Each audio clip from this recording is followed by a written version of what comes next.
अस्सलाम वालेकुम dear students.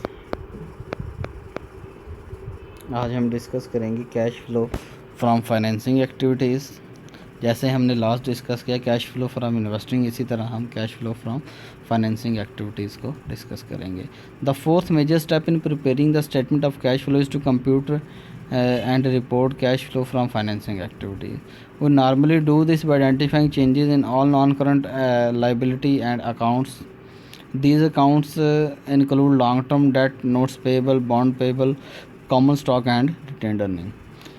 Changes in these accounts are then analyzed using available information to determine their effect. Like इसमें भी हम वही चीज़ ही अप्लाई करेंगे, like three stage analysis. Three stage analysis basically क्या है कि सबसे पहले उसमें हमने चेंजेस को एक्सप्लेन करना है, चेंजेस मालूम करनी है, देन उसको एक्सप्लेन करना है और देन आपने उसको रिपोर्ट करना है उसका इफ़ेक्ट क्या होगा।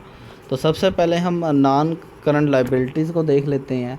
Information about Genesis earlier reveals two transaction involving non current liabilities. We analyze one of these 60,000 issuances of notes. अगर हम पुरानी एग्जांपल को लेकर चलें तो उसमें आपने एक प्लांट ख़रीदा था 70,000 का, जिसमें 10,000 आपने कैश पे कर दी, 60,000 के आपने नोट्स इशू किए। तो जो 60,000 के नोट इशू किए वो नॉन करंट लाइबिलिटी है बेसिकली। तो the 60,000 issuance of notes payable to purchase plant asset, this transaction is reported as a significant non-cash investing and financing activities in a footnote or a separate schedule to the statement of cash flow. The other remaining transaction involving non-current liabilities in the cash retirement of notes payable. तो next हम basically इस पर वही एक analysis लगाएंगे। इसमें basically यहाँ पर हमारी जो बात याद रखने वाली है वो ये बात है कि आपने एक एसेट ख़रीदा था, प्लांट एसेट 70,000 का, 10,000 नगद दिए और 60,000 का आपने नोट्स पेएबल दिया था। तो अब वो notes payable basically non current liability है, तो उस पर हम क्या करेंगे, थ्री स्टेज प्रोसेस लगाएंगे। तो सबसे पहले the first stage is analysis of notes payable to reveal the company comparative balance sheet from this analysis reveal an increase in notes payable. ये अगर आप उस जेनेसिस कंपनी की बैलेंस शीट को देखें तो उसमें वो कंपैरेटिव बैलेंस शीट को देखें तो उसमें पहले 64,000 के थे और अब 90,000 के हो गए।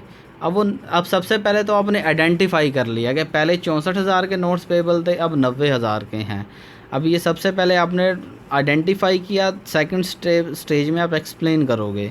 The second stage explain the changes item of additional information of genesis reports that note payable with the carrying value of 34 and retired 18 cash resulting in 16 gain. अब बेसिकली इसमें क्या है कि आप रिकन्स्ट्रक्शन कर रहे हो कि आपने जो बेसिकली उस कंपनी की बैलेंस शीट है वहाँ से आपको ये इन्फॉर्मेशन मिलेगी कि 34,000 रुपये का आपका नोट्स पेएबल था जिसको आपने रिटायर किया, ठीक है, जिसमें आपने 18,000 की कैश दी और वो नोट रिटायर कर दिया। फॉर एग्ज़ाम्पल जैसे आपने किसी का उधार देना है 34,000, आप उसे कहते हो यार मेरे से 18,000 ले लो, बस मेरे पे इतनी ही है, बाकी जो है वो मुझे माफ़ कर दो। तो सेम इसी तरह के 34,000 जो है वो उसने अदा करने थे, 18,000 अदा कर दिए, बाकी उसके माफ़ हो गए। तो जो 16,000 उसके माफ़ हो गए वो उसका गेन होगा। This entry reveals 18,000 cash outflow for retirement of notes. Basically वो इधर ये बात करने के जो एंट्री है ये बेसिकली ये बात बता रही है आपको कि 18,000 आपका कैश आउटफ्लो हो रहा है और 16,000 का आपको गेन हो रहा है, ठीक है। तो अगर हम बात करें इस अकाउंट की तो इसमें देखें कि आपका जो 64,000 का पहले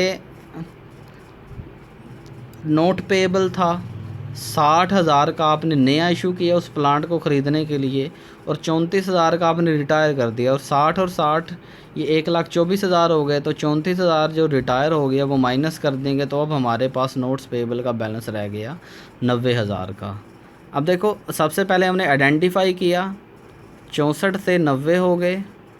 सेकंड स्टेज में उसको एक्सप्लेन किया कि वो 64 से 90 किस तरह हुए। वो इस तरह हुए कि 64 में 60,000 का नया नोट्स ऐड हुआ, वो 124 बन गया, मगर बैलेंस हमारे पास रहा 90,000 का। वो वजह क्या थी, क्योंकि हमने 34,000 के नोट्स रिटायर कर दिए। The third stage is report the cash flow effect from the notes retirement in the financing section. Like इसमें वो कह रहे हैं कि थर्ड स्टेज में आपने ये बताना है कि आपकी कैश पर क्या इफ़ेक्ट हुआ। कैश पर बेसिकली आपका इफ़ेक्ट हुआ 18,000 का, कि उस पूरे नॉन करंट लायबिलिटीज़ का एनालिसिस करने के बाद आपको ये बात पता चली कि 18,000 रुपये का आपका कैश आउटफ्लो हुआ उस नोट को जो 34,000 का था उसको रिटायर करने के लिए। सेम इसी तरह इक्विटी का हम एनालिसिस करेंगे। लाइक इक्विटी में भी हम सबसे पहले इसको आइडेंटिफाई करेंगे। आइडेंटिफाई करने के बाद हम उसका एक्सप्लेन करेंगे। एक्सप्लेन करने के बाद उसको हम इफ़ेक्ट को रिपोर्ट करेंगे।